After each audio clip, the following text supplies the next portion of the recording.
Back जी नाजरीन, हम break से वापस आ गए और आप देख रहे हैं हमारा show weekend shine with Anisha. मैं हूं आपकी होस्ट एनिशा और 11 बजे तक मैं आपके साथ रहूंगी, साथ हमारे गेस्ट भी होंगे और K21 न्यूज़ पे आप मुझे देखेंगे और देख भी रहे हैं और देखते रहेंगे इंशाल्लाह, क्योंकि जब तक आपका प्यार है, आपकी मोहब्बत है, आप पसंद कर रहे हैं, जब तक आपको K21 न्यूज़ पे मैं नज़र आती रहूँगी।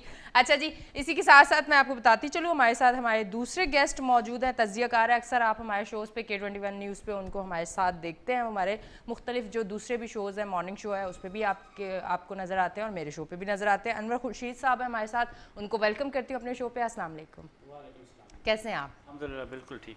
अच्छा जी, ये सबसे पहले तो ये बताएं, कराची का मौसम एंजॉय कर रहे हैं आप?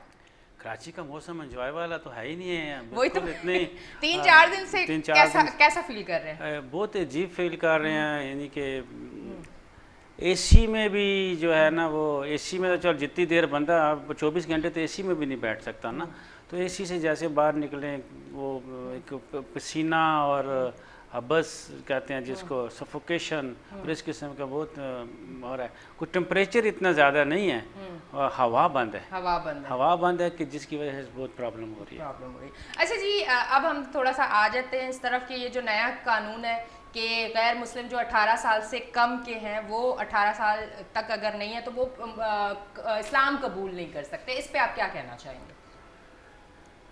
देखिए जी, ये जो कानून अभी बन रहा है, जिस पे बिल आया है, 18 साल से कम के जो गैर मुस्लिम हैं वो इस्लाम कबूल नहीं कर सकते, तो इसको काफ़ी डिटेल से इसको पढ़ना चाहिए और इसके ऊपर बहस होनी चाहिए। अगर तो ये बिल असम्बली में आया है और इस पे बहस होनी है तो ठीक है, हो जाए बहस। बहस में जो उलमाए कराम हैं और जो दीन को सही तरह से समझने वाले हैं, वो जो गवर्नमेंट के अंदर हैं वो भी और जो गवर्नमेंट के अंदर नहीं हैं वो भी, जिनके अथेंटिकेटेड हमारे पास हमारे मुल्क के अंदर ख़ास तौर पे जो जैसे बनोरिया टाउन कराची में हम फतवा लेने जाते हैं और इस तरह के जितने भी उलमा हैं, उलमा देवबंद के हैं, उलमा जो बरेलवी हैं वो वाले, अहले तशी, इन सारे उलमा को इकट्ठा करके इसके ऊपर अगर बात की जाए तो फिर किसी नतीजे पे पहुँचते हैं तो फिर ठीक है। स्ट्रेट वे इसको ये कहना कि जी ये गलत है तो वो भी ठीक नहीं है, और इसको स्ट्रेट वे कह देना है, मनोवान कबूल कर लेना, वो तो बिल्कुल ही गलत है। क्योंकि हम बचपन में किताबों में पढ़ते आए हैं कि मर्दों में सबसे पहले हज़रत अबू बकर सिद्दीक़ रज़ी अल्लाह ताला अन्हु ने इस्लाम कबूल किया, औरतों में सबसे पहले हज़रत खदीजा रज़ी अल्लाह ताला अन्हु ने इस्लाम को कबूल किया गैर मुस्लिम, और बच्चों में सबसे पहले हज़रत अली रज़ी अल्लाह ताला अन्हु ने इस्लाम कबूल किया। तो जब आज से 1400 साल पहले, 1500 साल पहले भी हज़रत अली की मिसाल आज भी दी जाती है, तो उसमें अगर कुछ अगर गैर मुस्लिम है और उसकी उम्र 18 साल से कम है और इस्लाम कबूल करता है, उसमें कोई हरज नहीं है। मगर इसके पीछे हुकूमत क्या कहना चाहती है और इसके पीछे उलमा कराम क्या कहना चाहते हैं, वो खुल के अगर बात सामने आ जाए तो वो ज़्यादा बेहतर है। अगर मैं आप हर बंदा इसके ऊपर बात करेगा तो वो समझ नहीं आएगी, वो बहस से एक बात से दूसरी बात, दूसरी से तीसरी निकलेगी। इसमें सबसे बेहतर है कि जैसे आज से 1974 में एक तबके को गैर मुस्लिम करार दिया गया था, तो उसमें गवर्नमेंट के तमाम लोग बैठ के सारी ये बात हुई थी, तो इसी तरह इस बात को भी एक बैठ के इसको सही तरीके से हल करना चाहिए। इसमें अपोजिशन या हुकूमत की कोई बात नहीं है, इसमें उलमाए कराम जितने भी हैं और हुकूमत के अंदर जो उलमाए कराम हैं और जो वजारत मजहबी अमूर के हेड है मिनिस्टर, वो ये लोग बैठ के इसके ऊपर कोई सही तरीके से बात कर सकते हैं। अच्छा ठीक है, आपका ये कहना है कि इस पे बात होनी चाहिए और उलमा कराम को भी बिठा के उनको भी उनकी भी राय लेनी चाहिए और फिर कोई फैसला करना चाहिए। ठीक है जी। अच्छा ये बताएं मुझे, नमाज किस एज में फ़र्ज़ है, किस बच्चे की किस एज में नमाज फ़र्ज़ है कि इस एज से उसे नमाज पढ़नी है? नमाज के बारे में तो देखें, अगर शरीयत अच्छा वो इस्लामी तो तरफ चला गया, इस्लाम की बातें क्योंकि शुरू हो गई थी, खुर्शीद साहब ने खुद ही छेड़ दिया मुझे, मैं तो करना ही नहीं चाहती। अच्छा नहीं, इसमें भी कोई हमारे इस सवाल के हवाले से बात है जी। हाँ, नमाज देखें, नमाज हर बालग और अक्ल इंसान पर फ़र्ज़ है। अगर इंसान बालग नहीं है तो उस पर नमाज फ़र्ज़ नहीं है, और बलूगत के बारे में इस्लाम के अंदर मर्द की उम्र थोड़ी ज़्यादा होती है और बच्ची की, लड़की की उम्र थोड़ी कम होती है बलूगत की। तो जैसे बलूगत की हद को वो क्रॉस करते हैं तो वो उसके कोई एज का थोड़ा फ़र्क होता है। ज़रूरी नहीं है कि हम उसको 12 साल कह दें या 10 साल कह दें या 14 साल कह दें। इसके अलावा जो हदीस में सुना है और शरीयत में सुना है कि बच्चे को बचपन से ही नमाज की तरफ आप राग़ब करना शुरू कर दें, उसको बताना शुरू कर दें। और जब 7 साल का बच्चा हो जाए, जनरली ये सुनने में आता है कि जब 7 साल का बच्चा हो जाए तो उसको नमाज के लिए तिलकीन करें, और जब 10 साल का हो गया तो उस पर सख्ती करें नमाज के लिए। और ये शरीयत इस तरह से कहती है और हमारा मज़हब इस तरह से कहता है। अच्छा, मेरी नाकिस सी समझ है, मेरे ये सवाल का मकसद ये था कि 9 साल और 10 साल, हम जब नमाज के लिए हमें ये एक एज मिल चुकी है कि 10 साल की उम्र में तलकीन किया जाए कि अब आपने नमाज पढ़नी है। 7 साल की उम्र में तलकीन कीजिए, 10 साल में सख्ती की जाए। तो इसका क्या मकसद है कि जब हमें हमारी नमाज की ये एज है और अब अगर ये चीज़ आ गई है सामने कि कोई गैर मुस्लिम 18 साल की, अगर बीच की 18 साल की उम्र है, उसके अंदर वो इस्लाम कबूल नहीं कर सकता, तो जब एक एज नमाज के लिए ये दे दी गई है और 18 साल की उम्र तक कोई अगर इस्लाम कबूल करना चाहता तो वो नहीं कर सकता। तो इस चीज को अगर इससे भी मिलाएं तो आप देखें आपको वहीं से सारे जवाब मिलना शुरू हो जाएंगे। मैं आपको एक छोटी सी एक चीज बताऊं। ये 18 साल की जो एज है इसका शरीयत के साथ या बलूगत के साथ कोई ताल्लुक नहीं है। 18 साल की एक एज ऐसी है जो मगरब से आई हुई है, वेस्ट से आई हुई है, और बताया गया कि 18 साल से कम जो है उसकी हैसियत कुछ और है और 18 साल से ज़्यादा है उसकी हैसियत, यानी कि 18 साल के जो शख्स है वो वोट कास्ट कर सकता है। पहले पाकिस्तान में 21 ईयर्स था, अब 18 साल हो। 18 साल का है जो शख्स है वो नौकरी ले सकता है, उससे 18 साल से कम में आएगा तो वो चाइल्ड लेबर में आ जाएगा। तो ये एक कानून है, ये मगरब का कानून है, इसका शरीयत के साथ 18 साल का कोई ताल्लुक नहीं है। 18 साल का शरीयत के साथ जो इन चीज़ों का ताल्लुक है वो है बलूगत का। ये कि जब आप कह रहे हैं कि मुफ्ती और अहले तशी उलमा और इन सबको बिठा के जब उनसे पूछा जाएगा तो फिर शरीयत को तो इन्वॉल्व किया जाएगा ना, बिल्कुल, उस हिसाब से फैसला लिया जाएगा। इसलिए ये शरीयत उसमें से तो 18 साल स्ट्रेट में निकल जाएंगे, 18 साल का कोई जिक्र नहीं होगा।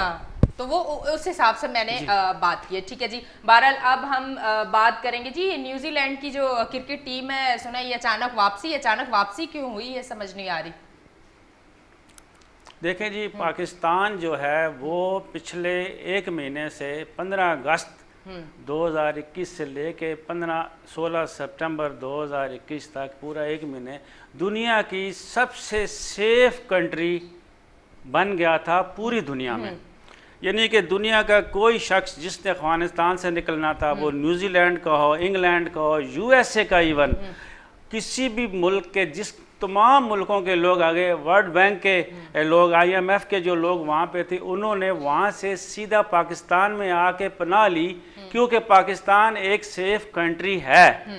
कि जब पूरी दुनिया की आंखें, उस वक्त सब ने शाबाशी दी और पाकिस्तान को, और ख़ास तौर पर पाकिस्तान इंटरनेशनल एयरलाइंस PIA को शाबाश दी गई कि ये सबसे ज़्यादा सेफ़ तरीके से उन लोगों को लाया और पाकिस्तान में रखा, और फिर वो अपने अपने मुल्कों में यहाँ से गए, और हो सकते अभी भी कुछ लोग यहाँ पे हों, तो उस हिसाब से वो सेफ़ है। और जैसे ये न्यूजीलैंड की टीम आई और इतने दिनों से यहाँ से प्रैक्टिस भी कर रही है, हर चीज़ सही चल रही है, तो इन्होंने अचानक मैच शुरू होने से पहले और टॉस होने से थोड़ी देर पहले ये बात की कि टेलीफोन कॉल आई है कि थ्रेट है। ऐसी कोई बात नहीं है, थ्रेट की बात नहीं है। बेसिकली ये सारे का सारा किया धरा हमारे हमसाया, हमारे पक्के अज़ली दुश्मन इंडिया का है। इंडिया कभी भी नहीं चाहेगा कि पाकिस्तान में कोई तरक्की हो, पाकिस्तान में कोई खुशहाली हो, पाकिस्तान में अमन हो, क्योंकि उसकी नज़रों को खटकता है, पाकिस्तान का अमन खटकता है, और वो नहीं चाहता कि पाकिस्तान में बेहतरी हो। और पाकिस्तान का जो किरदार रहा है अफ़गानिस्तान के अंदर अमन की बहाली का रहा है, और जो अभी इस वक्त वो तय कर रहा है। आप देखें कि पाकिस्तान के जो इंटेलिजेंस एजेंसी के जो सरबराह हैं, उनकी ज़ेर सदारत तमाम मुल्कों के इंटेलिजेंस के सरबराह हैं, जिसमें रशिया और चाइना जो सुपर पावर हैं, उनके भी वो लोग आके उन्होंने इसके ऊपर बात की, और पूरे ख़ित्ते की, जिसके अंदर पाकिस्तान, चीन, रूस, ताजिकिस्तान, तुर्कमेनिस्तान, तुर्की, ईरान, अफ़गानिस्तान और छोटे बाकी मुल्क जो सेंट्रल एशियन स्टेट्स हैं वो शामिल हैं कि इनके अंदर सारी तब सब अमन हो। कल ताजिकिस्तान में थे अपने हमारे प्राइम मिनिस्टर कि इस पूरे खिते में अमन, मज़ीद अमन कायम हो। इस अमन को ख़राब करने के लिए, अपने आप को मनवाने के लिए ये जो हमारा हमसाया है दुश्मन अज़ली इंडिया, उस कोई ना कोई हरबे इस्तेमाल करता रहता है। क्योंकि आईसीसी में इसका बहुत ज़्यादा होल्ड है इंडिया का, तो आईसीसी को के कहने पे न्यूजीलैंड की टीम वापस आई। मैं समझता हूँ, मैं अंदर से मैं इस चीज़ को जानता हूँ कि न्यूजीलैंड की जो प्राइम मिनिस्टर है ना, वो बेबस होगी, उसके भी इख्तियार में नहीं होगा कि जैसे कि सुना कि हमारे प्राइम मिनिस्टर ने उनको फ़ोन किया था कि हमारा एवरीबॉडी जो उसकी टीम के साथ आज जो सिक्योरिटी देखने आते हैं, हर टीम जो भी होती है उसके एक सिक्योरिटी का कंसल्टेंट होते हैं जो आके मैचों से काफ़ी अर्सा पहले और उस वक्त भी दौरान उन्होंने भी सिक्योरिटी का कोई खर्चा ऐसी बात नहीं की थी। तो ये कह के तो ये पाकिस्तान का नाम बदनाम करने के लिए खटक गया पाकिस्तान इनकी आंखों में कि जब इन्होंने कह दिया कि सब अच्छा होगा। हमारे चीफ़ ऑफ आर्मी स्टाफ ने आज से साल पहले कहा कि यहाँ पे सब अच्छा होगा इंशाल्लाह, और उस दिन हमारे इंटेलिजेंस के चीफ़ ने भी अफ़गानिस्तान में जाके कहा कि सब अच्छा होगा। तो ये इनको खटक गया, इसलिए न्यूजीलैंड की टीम जो है ना उसको किसी तरह से, ना कि इन खिलाड़ियों का कोई कसूर नहीं है, ना ही इस टीम की कोई मैनेजमेंट का कसूर है, ये सारे का सारा किया दरा उनको थ्रेट किया गया होगा। अगर वाकई ये थ्रेट की कॉल आई है तो ये कॉल भी इंडिया से ही आई होगी, क्योंकि इंडिया कभी भी नहीं चाहता कि पाकिस्तान के अंदर अमन और पाकिस्तान के अंदर क्रिकेट खेली जाए। इससे पहले नहीं आई, वेस्ट इंडीज़ की टीम आई है, वुमेंस टीम आई है, सारे कराची में, लाहौर में तमाम फॉरनर आके खेलते रहे, कुछ हुआ कभी सुना, सब सही चल रहा था। तो ये पाकिस्तान को बदनाम करने की एक मज़मूम एक क्या कहते हैं, मैं कहूँगा गलीज़ एक इनके ये हरकत हैं हमारे दुश्मन मुल्क इंडिया की। तो इंशाल्लाह ये कामयाब नहीं होगा, कोई बात नहीं। अगर ये एक पाकिस्तान से एक न्यूजीलैंड की क्रिकेट टीम वापस चलेगी तो ये तो बहुत मामूली बात है, मगर उससे बढ़कर, उससे 100 दर्जे, 1000 दर्जे, लाख दर्जे बढ़ के पाकिस्तान ने एक हमसाया मुल्क में अमन कायम करने के पूरा कोशिश की और किया है, और इंशाल्लाह ये अमन कायम रहेगा। और टीम में कोई भी टीम ना आए, कोई मसला नहीं है, अमन रहे, हमारे मुल्क में अमन रहे। हमारे मुल्क की एक साख है, और हमारे मुल्क की एक साख, इसमें और इंशाल्लाह बेहतरी आएगी। और टीमें बेशक आती हैं तो आए, नहीं आती है तो नहीं आए। पिछले कितने सालों से यहाँ पे कोई किसी किस्म का ऐसा वाक़या नहीं हो, क्योंकि हमारी जो सिक्योरिटी एजेंसीज़ हैं इस वक्त तो पाकिस्तान की जो इंटेलिजेंस एजेंसी है ये दुनिया में सबसे बेहतरीन इंटेलिजेंस एजेंसी है।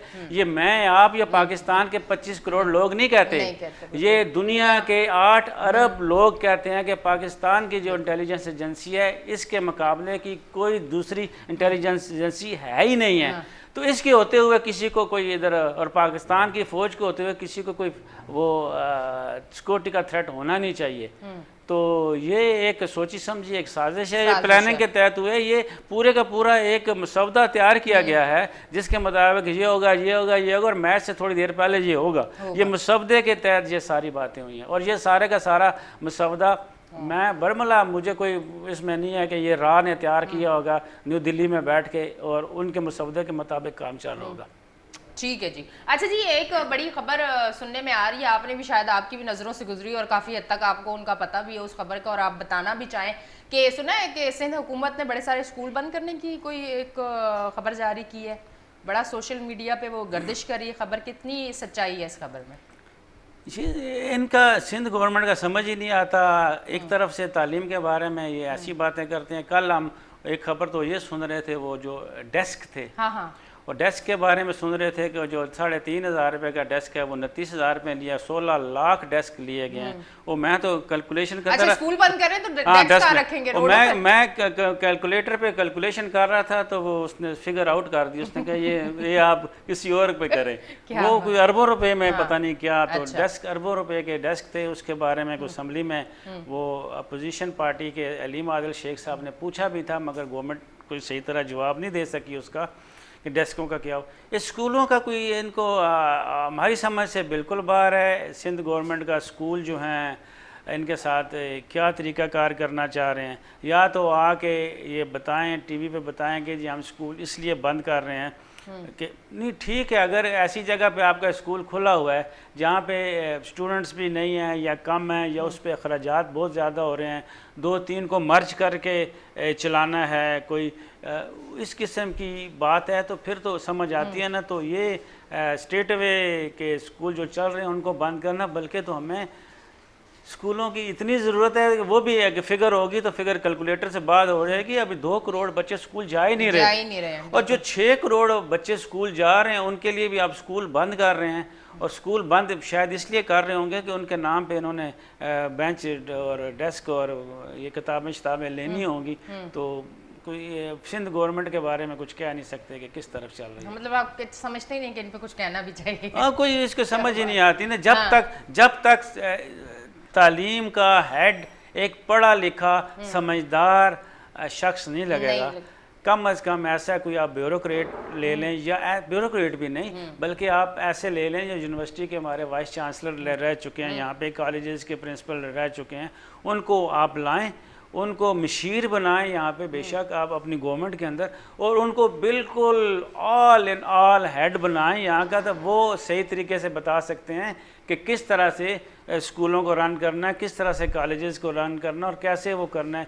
यहाँ पे एक वज़ीर साहब आ जाते हैं, ठीक है, वज़ीर साहब पढ़े लिखे होते हैं, मगर उनको इतना नॉलेज नहीं होता, वो चलते सारे वो नीचे अपने जो ब्यूरोक्रेट्स हैं उनके मुताबिक चलते हैं। तो चाहिए ये कि यहाँ पे जो हेड है ना, वो जैसे हमारे पहले नाम था सईद गनी साहब थे, अभी नासिर शाह साहब हैं। तो नासिर शाह साहब हैं, उनके बारे में अभी कुछ सुना ही नहीं है, बस वो कर देते होंगे दस्तखत, विज़िट कर लेते होंगे स्कूलों का। तो स्कूलों का विज़िट कर लेने से, या ये बैठ के सोच के इसको डेडिकेटेड तौर पर टाइम देना, मतलब आप समझते हैं कि ये सही फैसला नहीं हुआ? नहीं, सही फैसला तो बिल्कुल बंद, स्कूल बंद करने का कोई फैसला नहीं है। खोलने की बात कर दें कि कहेंगे जी हमने तो 1000 स्कूल पूरे सिंध में खोलने हैं, तो फिर तो इस बात पे खुशी होगी, समझ भी आती है कि बच्चे स्कूल नहीं जा रहे तो स्कूल खुलेंगे, फिर उनके बारे कम अज़ कम आज ऐलान करें ना 2-3 साल लगते हैं ये स्कूल खुलने में भी। ठीक है जी, बिल्कुल इस पे और भी डिटेल में बात होगी, पर शो में आगे एक ब्रेक का टाइम, तो लेते हैं एक छोटी सी ब्रेक, मिलते हैं ब्रेक के बाद।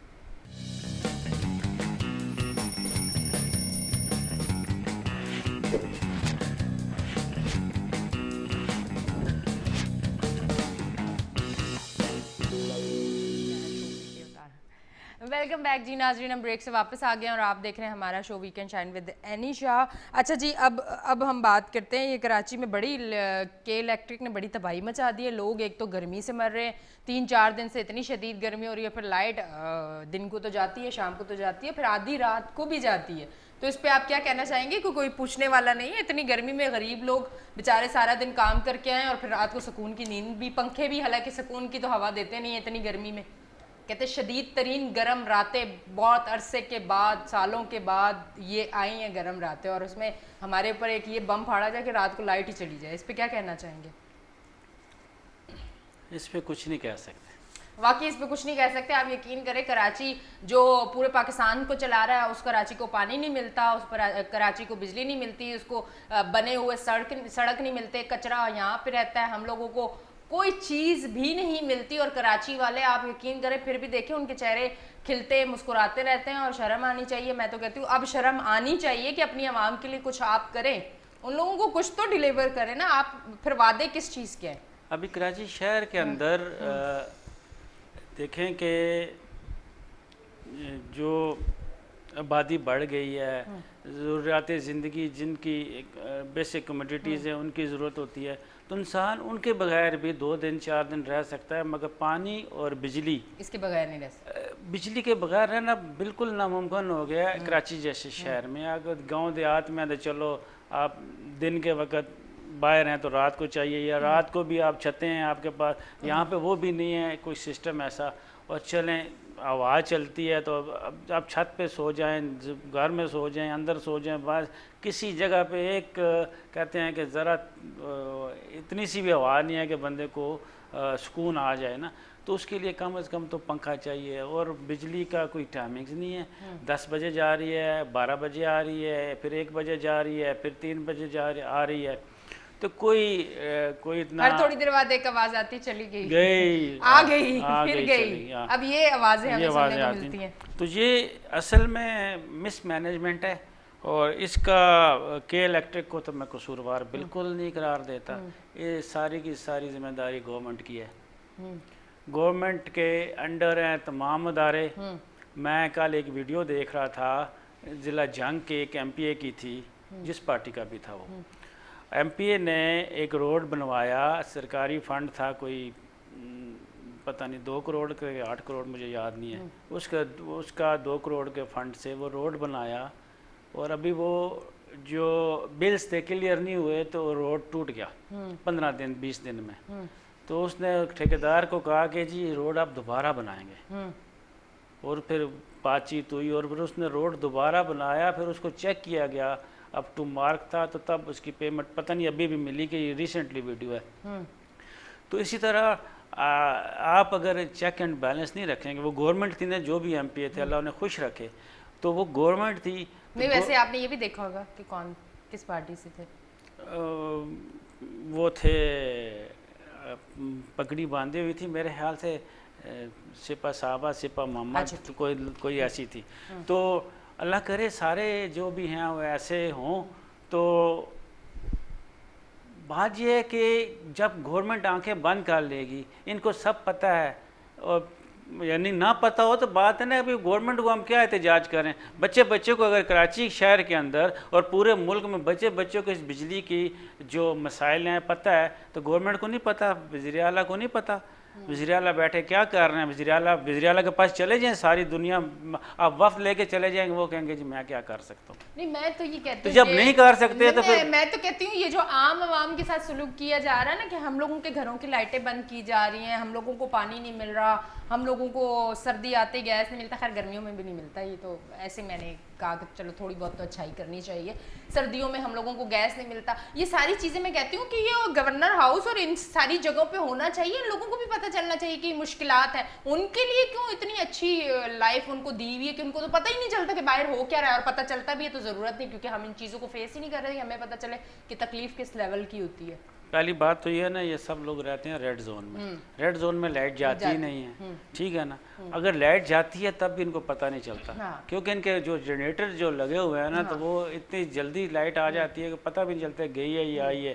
पर यहाँ तक भी नहीं पता चलता कि ये अभी जनरेटर की लाइट चल रही है या दूसरी लाइट चल रही है, क्योंकि उसमें सब कुछ चलता है। अब आम आदमी जिसने जनरेटर या UPS भी लगाया वो भी उस परेशानी में रहता है कि UPS बैठ ना जाए, टाइम हो गया, जनरेटर का पेट्रोल ख़त्म हो गया, या वो जनरेटर ख़राब हो गया। आम आदमी के लिए तो वो भी मसाइल है ना, ये चीज़ें भी उनके लिए। जब उनको मसला नहीं है उस वक्त तक नहीं मामला सही हो सकता, जब तक आप उस आदमी के जूते में अपना पाँव नहीं रखेंगे नीचे आके, जिसको तकलीफ़ हो रही है, तो उस वक्त तक आप नहीं समझेंगे। ऊपर से आप सब करेंगे, नहीं करेंगे। आप आ जाएं, घर ले लेना यहाँ पे किसी ऐसी जगह पे जहाँ बिजली जाती है, वहाँ पे बिलावल जरदारी साहब आ जाएं, वहाँ पे रहें, से फिर इनको पता चले। ऊपर बैठ के बातें करना, हम आपके लिए ये कर देंगे वो कर देंगे, करें आप कुछ भी नहीं। वोटें लेने के, ये सारे का सारा कसूर जो है ना, पहले मैंने गवर्नमेंट का बताया, अगला कसूर खुद अवाम का है। जैसी अवाम है ऐसे ही आपके ऊपर जो हुकूमत करने वाले भी वैसे। अवाम का भी कसूर है, अवाम भी बस नहीं मानती। अवाम के जो, अब मैं देखता हूँ एक हमारे दोस्त हैं कैस साहब, तो वो देख रहा हूँ यूसुफ गोट में वो लगे हुए हैं, पानी बिजली गैस हर चीज़ का काम कर रहे हैं। गवर्नमेंट वो थोड़ा बोलते हैं तो गवर्नमेंट भी उनका साथ देती है। अभी उन्होंने मुर्तज़ा वहाब साहब से मीटिंग की है, कुछ अपने उस इलाके के लिए, यूसुफ गोट के लिए रोड का उन्होंने अप्रूवल दिया है। तो इसी तरह से अवाम ही बाहर निकलेगी, अवाम के लोग अप्रूवल देने के बाद कुछ काम भी शुरू हुआ है अभी मेरे ख्याल से अप्रूवल तक तो हमें भी पता है। नहीं, उसके बाद अभी काम नहीं शुरू हुआ। अभी आज सुबह की बात है, उन्होंने फिर एहतजाज किया था इस बात के कि आगे फर्दर आगे भी कुछ होना चाहिए। तो ये हमें पता ही भी है, वोटें लेने के लिए कैंपेन इनकी चलती है। अभी पिछले दिनों कैंट के इलेक्शन थे पिछले संडे को, उस सिलसिले में कंपेन चल रही थी जगह जगह पे, जी आप हमें वोट देंगे, हम ये कर दें, तो वो करें ना। हमें तो वो पुराने वही वाले लोग हमारे लिए बेहतर हैं जो काम करते थे। वो कुछ जो कराची के कुछ मेयर गुजर चुके हैं जिनके दौर में ये काम हुआ। अगर नाम लेने लोगों को तकलीफ होगी, मैं किसी पार्टी से मेरा तलक नहीं है, काम नजर भी आया उन्होंने किया, मुस्तफ़ा कमाल ने काम किया, नेमतुल्लाह ने काम किया, उनके काम। अब हमारा जो इसके बाद वसीम अख्तर साहब थे, इस वक्त वो 5 साल या जितने साल, मुझे तो पता ही नहीं कितना अरसा रहे हैं, उनका टोटल झगड़ा चल रहा था, फंड्स नहीं है, फंड नहीं है, फंड नहीं है, और मामला थे, ये फंड नहीं दे रहे थे, वो नहीं मिल नहीं रहे थे, क्या था, तो वो उनका टर्नओवर फंड्स के ऊपर गुजर गया। तो ये कोई जो अगर फंड्स नहीं मिल रहे थे तो उनका कसूर है कि क्यों नहीं मिल रहे, और अगर फंड्स नहीं मिल रहे थे तो ना देने वालों का, सिंध गवर्नमेंट का भी अपना कसूर है। और मैं वही सोच रहा हूँ कि मुझे अभी तक किसी से जवाब नहीं मिला, वो 1100 अरब किधर गया, 1100 अरब कहाँ कहाँ लगा है, और उसकी कोई डिटेल दे, सिंध गवर्नमेंट आके डिटेल दे, या फेडरल गवर्नमेंट जिसने 1100 अरब कहा था कि जी हम सिंध गवर्नमेंट को डायरेक्ट नहीं देंगे कि ये खा जाएंगे, हम लगाएंगे, तो उन्होंने कहाँ लगाए हैं वो पता चले। यहाँ पे इन्होंने वो शुरू हो गया जी मेट्रो बसों के पीछे ग्रीन लाइन, ऑरेंज लाइन, ये वो। अब एक रोडों के अंदर इतने वो गड़े पड़े हुए हैं, सड़कें इतनी टूटी हुई हैं, पहले टूटी हुई सड़कों को सीधा कर लो। आप अरबों खरबों रुपए के प्रोजेक्ट के ऊपर आप नजर रखिए। आवाम भूखी मर रही है, बेरोजगार है आवाम, लोग परेशान हुए हैं, वो इनके इस ये जो ग्रीन लाइन या मेट्रो ये जो भी है इसको देख के क्या खुश होंगे? वो जो बेरोजगार लोग हैं जो भूखे मर रहे हैं वो इन चीज़ों को देख के खुश होंगे? आप लोगों के लिए काम के लिए कुछ करें कि उनको काम मिले, कोई ऐसी फैक्ट्रियां, कोई ऐसी चीज़ें शुरू करें जो लोगों को रोजगार मिले। ठीक है, आप इस तरफ कर रहे हैं। अच्छा, इधर भी पर्ची सिस्टम तो चल ही जाएगा, आपको पता है पर्ची सिस्टम तो हर जगह पर्ची सिस्टम तो पूरे माशरे में है। उसको कल किसी बच्चे ने मुझे कहा फलां जगह, बल्कि 3-4 हैं, फलां जगह वैकेंसियाँ आई हैं, फलां जगह वैकेंसियाँ आई हैं। मैंने कहा भाई हम क्या कर सकते हैं, वैकेंसियाँ आई हैं तो तुम पीयर हो और तुम्हारा रिजल्ट आएगा तो वो उसमें तुम हो जाएगा। उसने कहा नहीं सर, जब तक सिफारिश नहीं होगी तो, और सिफारिश के हिसाब देखा, सिफारिश कोई नहीं है, पैसा है, पैसा चलता है, सिफारिश कोई नहीं चलती है, पैसा चलता है। पैसा किधर जाता है ये हर अदारा खुद ही बता सकता है जिस अदारे में। अब मुझे पिछले 2 दिन 2 फ़ोन कॉल आई हैं, कहते हैं जी, मैंने कहा मैं तो इसके वाले नॉलेज इतना नहीं है। एम कैड में दाखिला टेस्ट हो रहे हैं, मगर वो अभी मैंने देखा है सोशल मीडिया पे भी उसके बारे में। एम कैड में मेडिकल के स्टूडेंट्स के लिए दाखिला हो रहे हैं, ऐसे बच्चों को फेल कर दिया गया है जिनकी जो परसेंटेज मैट्रिक में, या क्योंकि फर्स्ट ईयर सेकंड ईयर का वो कुछ इम्तिहान हुए भी नहीं है, और वो हो गए मैट्रिक की जिनकी परसेंटेज मोर देन 90, 93, 96 वो बच्चे फेल हो गए। और एक बच्चा उसने 215 सवालों में से 190 सवाल कहता है कि जी मैंने बिल्कुल सही किए, 10 का मुझे पता नहीं थी और 10 ऐसे थे शायद गलत हुए हैं, तो उसके 115 नंबर आए। 210 में से 115, और वो उसको फेल कर दिया गया। और इसी तरह कोई क्राइटेरिया रखा हुआ है। मुझे एक खातून का फ़ोन आया कि जी एम के एड में मेरे बच्चे के दाखिला है, तो वो पहले 2.5 लाख मांग रहे थे, अब 10 लाख मांग रहे हैं। मैंने कहा ये क्या तरीका कार के, उन्होंने कहा 2 लाख नगद दो। मैंने कहा ये आप किसी फोरम पे आके बताएंगे कुछ करेंगे? मैंने कहा, कहती है बताने को तो मैं बता दूँगी, इन चीज़ों को तो प्रूव नहीं होता ना, बताने को मैं बता दूँगी कि मुझसे मांगे। अब मैंने नहीं पूछा उनसे कि उनका आगे क्या सिलसिला चला कि क्या नहीं चला। तो इस तरह से आप एजुकेशन के अंदर आप देखें, जब दाखिले होते हैं इस किस्म के हालात हैं, तो एम कैट के ऊपर अभी कोई चल रहा है मामला, शायद बड़े लोगों ने इसके ऊपर केस को परस्यू कर रहे हैं। तो अल्लाह करे कि कम से कम जो बच्चे अभी रह गए तो चलो रह गए, आइंदा के लिए तो कोई आइंदा के लिए तो इसका लाया अमल हो, किसी ऐसे अदारे को दे दिया जाए इस टेस्ट को कि वो अदारा फेयर ट्राई करे। यहाँ भी मुझे लगता है इन टेस्टों के लिए भी इलेक्ट्रॉनिक वोटिंग मशीन की तरह की कोई चीज़ चाहिए। लग रहा है कि अब हर जगह यही होना चाहिए, क्योंकि वरना जो लोग मेहनत और बड़ा उस चीज़ के लिए, उस सीट के लिए डिज़र्व करते हैं, उन लोगों को पीछे करके फिर वही लोग आएंगे जिनको कुछ नहीं आता, और फिर आने के बाद वो और सिस्टम ख़राब कर देंगे। बहुत बहुत शुक्रिया, आप हमारे शो में तशरीफ़ लेके आए। शो का टाइम हो गया है ख़त्म। Thank you very much. जी नाज़रीन, आप देख रहे थे हमारा show weekend shine with Anisha. तो अब तक के लिए इतना ही। कल संडे है, इतवार है। इतवार को सुबह सुबह निहार मुँह आपने उठना है, उठने के बाद टीवी लगाना है। टीवी लगाते ही आपने किसी बच्चे को हलवा पूरी के लिए भेजना है, साथ आपने हलवा पूरी खानी है और कल का मेरा शो देखना है। तो अपना रखें बहुत ज़्यादा ख्याल। अपनी होस्ट एनिशा को दें इजाज़त। ज़िंदगी ने वफ़ा की तो कल फिर मिलूँगी। अल्लाह हाफ़िज़।